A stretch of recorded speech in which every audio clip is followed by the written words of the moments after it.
somebody here, a very important personality from the Bandaranaike Center for International Studies, and he's right here with us to give us a little bit of insight on what is likely or not to be discussed and its repercussions too. And what about China? How will they take it when our president is going to India first? Goodness me, let's have a look to see. And right here with us is Dr. Harindra Vitanage from the BCIS. Very good morning to you, Doctor. Good morning, Faraz. Thanks for having me. And thank you very much coming here. And you are ahead of the wedding, isn't it? So we'll try and release you as early as possible. Yeah. Now then, attend one, not my oh, no, I see. Sorry, I thought you were going to be part of the MMDA and all that business. Anyway, now then, President Nandasena Gotabaya Rajapaksa was visited by the Indians within hours, sort of thing. They came smashing along very quickly, taking good advantage of our close proximity to India and so on. And he's going to India first. Quite frankly, I would have thought that the betting would have been that he'd go to China first, but he didn't. He's going to India. What do you think that they're likely to talk about? Well, I think India is very keen to meet the new president, and of course, no Sri Lankan president can afford to go to China first. Avoiding India. India is the regional power, as well as they're family, aren't they? Yes, we have ties in so many ways that we can never avoid or neglect, even if we have certain concerns about certain aspects of our relationship. So. And I think this India is not the India we always knew. India changed ever since Prime Minister Modi came into power. So that's something we always must, we keep on talking about India as in India. The India we had in our heads for centuries. That's not the India we are living in now. We are dealing with an India which is very much helmed under Prime Minister Modi. And Prime Minister Modi is one of the first modern Indian leaders who has articulated a very clear foreign policy, and of course has within that foreign policy set India's ambitions in the region as well as in the world very clearly. So India wants to be heard, wants to be recognized and seen as a rising power, emerging power. So within that context, for India, anything around its close proximity, any region, any country, falls under its security perimeter. Right. So for India, it's of utmost importance that it communicates and has a clear relationship with any leader that emerges from the South Asian region. That's why Prime Minister Modi went for the inauguration of the President of Maldives, and that's why he said his top envoy, the External Affairs Minister, you can't name it. I mean, if you want to get the External Affairs Minister of India to come for an event in Sri Lanka, that would be hard, but he flew. Within 24 hours and brought a message, and of course congratulatory message, but also an invitation for President Gotabaya Rajapaksa to visit in Delhi and meet with Prime Minister. Now, what are they likely to discuss? Well, I think India has a couple of things that they want to really put across, as far as I know, as from my colleagues in India, my friends, analysts who come. One, India wants to articulate what clearly are India's strategic interests, what clearly falls as India's strategic concerns, and how Sri Lanka could and should sometimes understand and work within that framework. Number two, India is very aware of Sri Lanka's other relationships with all regional as well as global power. So primarily China and the United States. I think India is fine with both. I mean, India and the US has in the last 10 years since 2005 has developed a significant strategic understanding. But India and China, of course, there are certain tensions, certain rivalries, but of course we should not understand India-China relations as a binary. There have been efforts from both sides to collaborate and cooperate as well. But India would tell Sri Lankan President that it is aware of our relationships, it is aware of the deep connections we have developed with China over the last 10-15 years, but India would always articulate, you can have any of that, but please keep in mind our strategic concerns. Number three, I think India still has a concern about minorities in Sri Lanka, especially the Tamil community, the north and east. So India would probably lay out their views about what they feel about how the center would deal with the minorities. But they would do that rather gently, wouldn't they? So as not to give the impression that, however covert, that they're not sort of interfering with the sovereign nature of our country. I think it's a bit of both. Prime Minister Modi is also not the most subtle of leaders. He has been blunt at many times. Well, in that case, he's got his match in President of course. Rajapaksa. So I think that I feel there's going to be a good chemistry because both the leaders have quite similar personality. I mean, but they are similar characteristics. So I would feel both of them could speak more freely. Because President Rajapaksa is not a politician. He was not a politician. So I think he has the liberty to be more free and honest. And because he goes with a more clear, open mind. Because he's not clouded by all the political forces, political interests that's kind of capturing what we call a traditional politician. He's the first professional president we got in this country. Isn't that marvelous? Because he doesn't have to call the chappie from IT to tell him how to switch on his computer. He quite can well navigate off his own. He can without a lot of all these aides rushing around. And, so I think Sri Lanka's 7th executive president is the first professional. Do you think President Rajapaksa is tweeting away on his own, like a la Trump? No, I think when you say professional, that doesn't mean you can be a loose cannon. No, I don't think Gotabaya Rajapaksa is a loose cannon. Not at all. Not at all. But do you know what I mean? President Trump's in all sorts of trouble when he tweets away. Yeah, that's why you should not. There should be a certain degree of professionalism, even when it comes to head of state. Especially understanding the news communicatory environment, because it has the moment any president of a country tweets, that's still part of a policy decision. So that reflects as a opinion, not as an opinion, but as part of the policy. So that's very dangerous. It's quite dangerous. Very much dangerous. Indeed, it'll be akin to the head of the stock exchange, for example, talking about some shares. Yeah, there's a joke for us in the US. They're saying when Obama wanted to tweet, he took about a couple of days and went through a lot of lines. And when this guy President Trump tweets, people have to then start responding because he doesn't so the people have to tell them. He doesn't tell them. He's tweeting. He's tweeting. And then while people are waking up in the State Department. Oh my God, he has tweeted. So how do we respond? What do we do now? But don't you think that isn't that some of the things that President Gotabaya Rajapaksa, people may think that, God, now he's gone to India, what's he going to do? Is he ignoring China?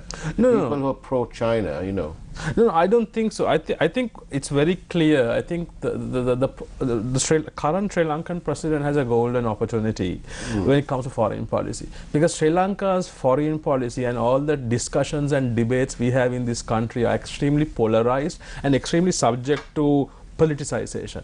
So I think as a president who has sent a very simple but clearly articulated foreign policy formula, one thing he really needs to do is develop and nurture bipartisan consensus on extremely important decisions of foreign policy matters. Because that's something no president yet has succeeded in this country. We have had successful presidents who have had very good ideas, policies on foreign policy, but this country to move forward needs some kind of a political consensus, because what we don't understand is there is no way we can escape or we can pretend what's happening out there is not going to affect us. It's true, isn't it? You cannot. Yes. There is no escapism. There is no inward-looking internalization and buffering of Sri Lanka against all of that. Let's get our viewing public to play a role in this discussion. I know we've already got some messages from our regular viewers who've probably abandoned reading books and so on this morning to watch the program. Thank you. But do send us your questions on by SMS 0772 300 305. And of course, we are in conversation with Dr. Harindra Vidanage from the BCIS, the Bandanayake Center for International Studies. Now then, here we go. when do you think the Hambantota deal will be cancelled and renegotiations begin? That's part one of the question. But part two of the same question is, what about the the legal implications of trying to renegotiate or cancel a deal which has been signed, sealed, and some money has come in too? Yeah, I mean that's a complicated thing. I think what President Gotabaya said to Nitin Gokhale, who did the interview for Strategic Newswire a couple of days back, was that he would have not done it that way, and he would look at the option of renegotiating. So I'm not part of his team. I don't know how they have discussed, but I think he brought out a frank and honest view, his personal view about the Hambantota, the 99-year lease. So there are a couple of challenges. One, none of us, because the context of the lease was not transparent. We don't have it. I don't think even the Parliament got any details about. I don't think the lawmakers have seen it. So, well, if just as a side note, I rather suspect if you wanted a copy, the best person to have asked would have been Malik Samir Wickrama, but carry on. Yeah.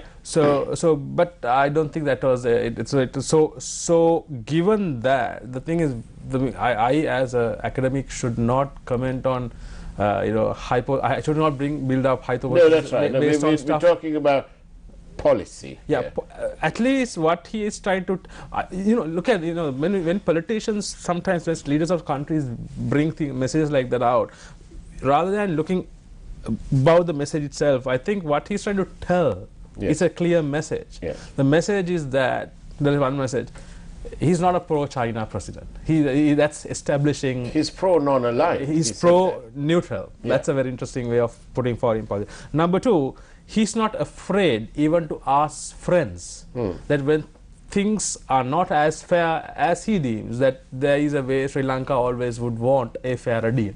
So it's not just about Hambantota per se, but I think he's quite clearly pitching how he wants to look at things. So the fact is, the matter is not whether he succeeds or fails in the Hambantota deal. The fact is, he has clearly set a policy outline. He has given a perception that he's not going to toe the line of any of the previous administrations when it comes to countries like China. China has been very helpful. He can never underestimate or understate the Chinese support during the war. Least of all him. Him. So, but at the same time, he's saying, as a president, I have to make certain decisions. I would, in the sake of friendship, I would prefer, negotiating. So let's see how he can negotiate. That I don't know. I think that is a very complicated process.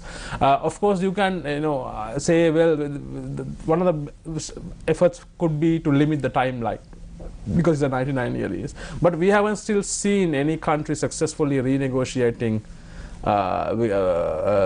any of these big... Yes, but I think, like you rightly said, one mustn't just look at that statement. No, one must look at the salad around it. Yes, so that's what he's trying to hint at. Right. So it was a more of a forward-looking statement. Yes, because I'm being told by one of our viewers that almost parallel to GR's announcement to this Indian news channel, that Alice Wells stated that Sri Lanka had ceded sovereignty to China when it came to the Hambantota port deal. That's another viewpoint that's strongly held, isn't it? So therefore, really, the question is this the beginning of an anti-China move? No, I think when it comes to foreign policy, I don't think the state, the president of the country, has the liberty of being pro and anti. So, I mean, that's articulation analysis that external people like us can put. But I think what he's trying to take is, he's trying to do, I think, a course correction that people thought would happen in 2015. Right. The course correction was with a understanding of the reality. The reality is, you can never ever ignore the fact India is the regional hegemon. You can never avoid that. But at the same time, you cannot pretend that China is not having its interest and its rising. And then, of course, you cannot never ignore the role of the United States. So managing a foreign policy that we can manage the emerging picture of the region, which is that emerging picture is very clear: India, China, the United States, and many other countries such as Australia. We have to understand the strategic interest of all these countries. So given that fact, I think he's trying to keep Sri Lanka, bring Sri Lanka into a position where we could, you know, engage with all these countries without being held hostage to one particular viewpoint. So that's what he's trying to do. Right. So it's good he sets it up at the beginning, because I think that's something intentionally he has done. So then he can always say, look, this is what I said. Isn't there a danger that when you engage in this sort of when he gives this message and so on, isn't there a danger that you might be sending a wider message to people who can foreign investment into the country, that the Sri Lankan government may change their mind, change course, and that, don't you think that might in some ways work detrimentally? Well, I think economic diplomacy and security policy, political diplomacy, that's two different things. I don't think he wanted to discourage. I think what he wanted to kind of give a message to investors was he's trying to create a level playing field. Wow. So that, you know, pursuit of his non-aligned. Yeah. So if you are an American investor, if you are a Western investor, you don't have to fear that you'll be ousted just because say a Chinese investor wants to come in, and also so it safeguards. Actually, it's a message to safeguard the interest of all the investors. But shouldn't this be done with China, not sort of announce it in India? You know what I mean? You sort of this course correction, you need to do that with the Chinese. But when you're doing it ahead of your visit to India with an Indian channel and so on, are you not sending what sort of message is that then? No, I think as far as, I mean, though we think the Chinese are concerned, I mean, working with all these Sri Lankan embassies and commissions, what I have understood in the last 4 or 5 years is the fact that China's view of Sri Lanka is more sophisticated than we think. Right? China clearly understands Sri Lanka's strategic limitations as well as our obligations. China understands Sri Lanka always, when it comes to strategic and security matters, have to give primacy to India. China is very understanding of that. What China doesn't want is that to curtail the relationship China is building with Sri Lanka. So those two aspirations of India and China, that's where the challenge of foreign policy, statecraft comes to Sri Lankan leadership. One of the challenges we had last couple of years was, since we had a shaky government and the heads of state and the head of the government, pulling either way, it was very difficult to formulate this kind of policy. So I think that's why I said at the beginning, there is a golden opportunity for us to make that correction, and of course to engage with both countries. I don't think China has a problem there. But this, the reality is this, that when you examine all what the Rajapaksa 1 presidency did, and we've had 2 essentially useless projects thus far, costing our country nearly $500 million. One was the Matale Airport, and the other was the Lotus Tower. I went past it yesterday and I was wondering how on earth do I get in here? I'd like to see it. And nobody knew anything. It just seems to be empty, and it seems to have been a waste of money. Now you have Rajapaksa 2 coming along and saying, excuse me, but the Hambantota deal wasn't really good. We need to renegotiate that. There seems to be a complete imbalance on the scales. Because on the one side, they spend the money.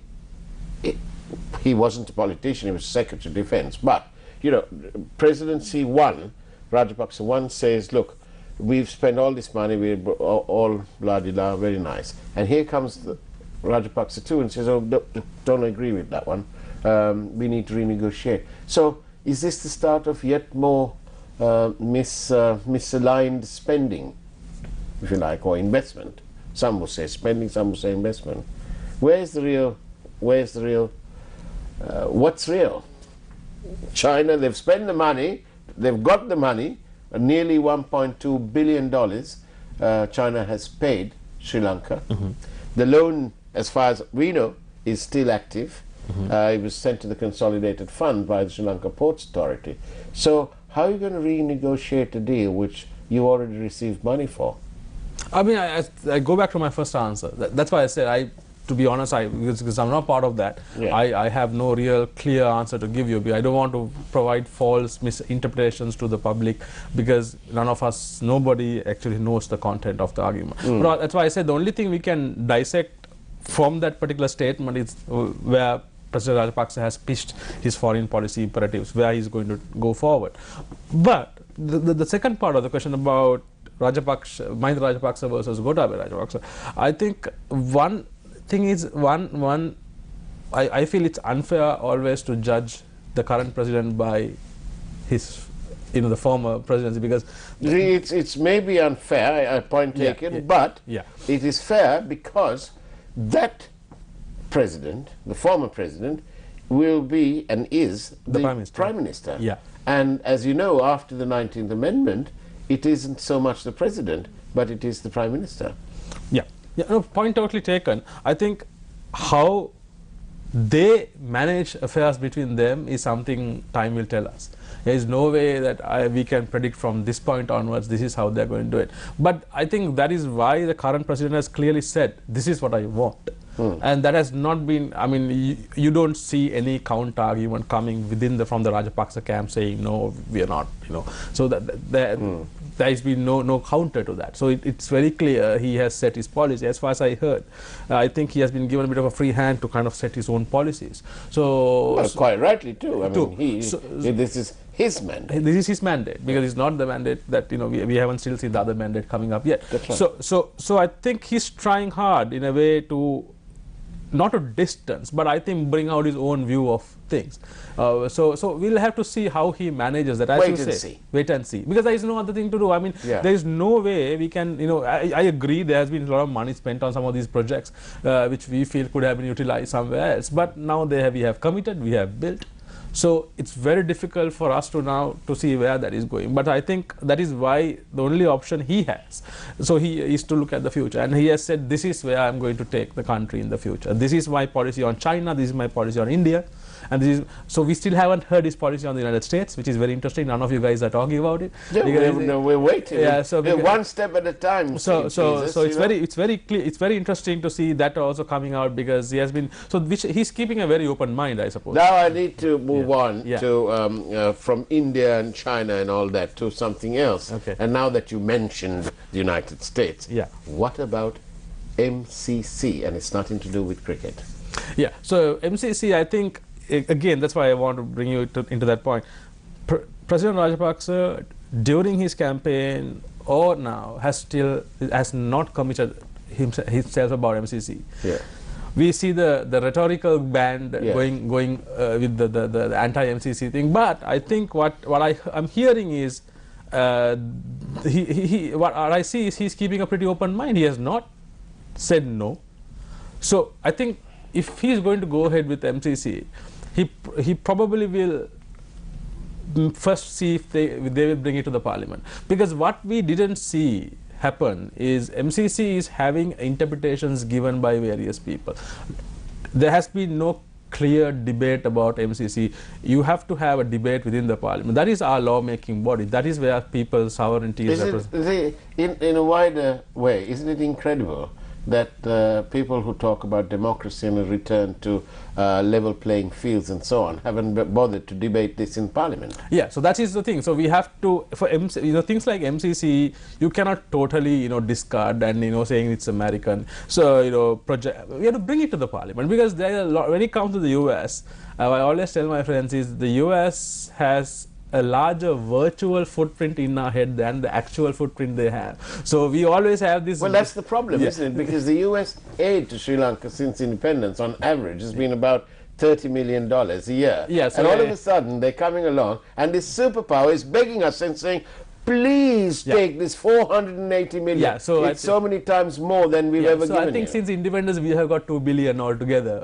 That's what I mean. Everything put together. So we have this particular aid, which is not even, it is total, it is a total aid But package. it appears that they're begging of us to have this 480 million. No, I think the problem is MCC is part of how the US is trying to engage with critical partners, because they're not begging, but they're very keen for Sri Lanka, for them to have a little bit of footprint in Sri Lanka, because they're very, this is the larger geopolitics we have to keep on forgetting. The US desperately needs to be in part of the larger geopolitical play. Their major foreign policy initiative at the moment is to counter China, very clear, because that's what President Trump in his 2017 national security strategy, when it was revealed, after maybe after 4 decades, you have a US national security strategy which says its primary security challenge is countries like China and Russia. They have named them. So if, as Sri Lankans, that is what we don't understand. The US is going through a significant transformation in their national security strategy. Within that context, they see Indian Ocean as a vital aspect of that, and they see, of course, though they never say it, containment of China will always be part of that. So they don't. So I think all these. That's why they're trying to push the MCC to us, because I think it's though they try to say it's disconnected, they say MCC is not part of it. But it appears to be that they are desperate, because you saw them steaming along until this constitutional crisis in October, at which time there was an announcement saying, oh, we might have to re-look at this thing. Then the minute they that constitutional crisis was sort of resolved, then again it came into play. And then within this election period, they say that, oh, well, we're going to sign this, and there's so much of it comes back in the news again. So it's to the outside viewer, to the average man, Joe Public out there, it looks like America is saying, come on, please take this money. Faraz, let me go back to the election point. I don't know. I'm not too sure if it's the Americans who brought it out during the election or somebody else. Because or do you mean their agents? So it's a bit interesting, because MCC. There is a very quick answer to that.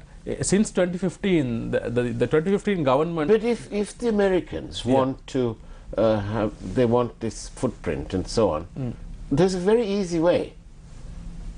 They can just pay China our loans on our behalf. Give us enough money to pay them. No, that wouldn't serve them. I mean, why? Because it's 5 times more than ever. You're asking a question that is, I mean, you cannot, when a country is articulating its national security strategy and all these things, that's not a way you do it. Okay. So they have subtle and ways of doing it. They can have reverse investments. So I think what they want to do is bring this in and then use their Build Act. Right. They have a Build Act which which helps them to support investments in countries they think are strategically important. Right. So that means they can bring an American company to invest in Sri Lanka and support Sri Lanka to develop. So that's the Build Act. I think that's what they're trying to do. It's clearly, for us, it's very simple. They clearly want to have a footprint. Yeah, which is very clear.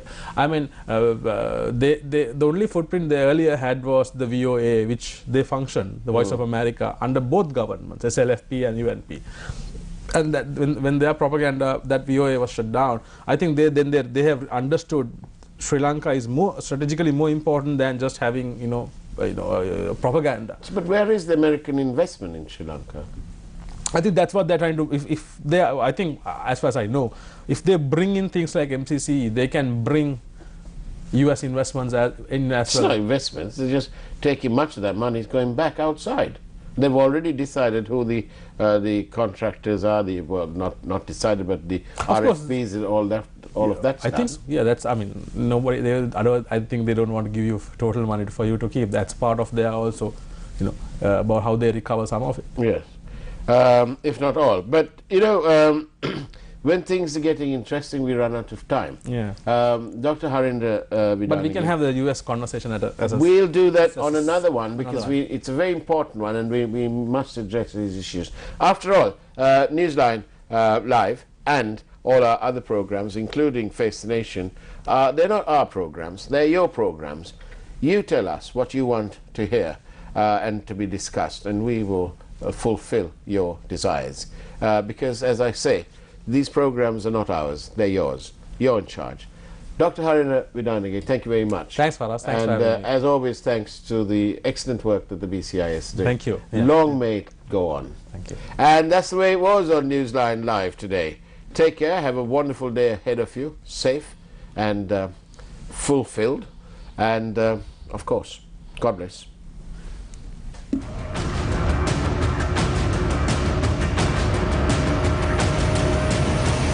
News First, Newsline with Faraz Shauketaly.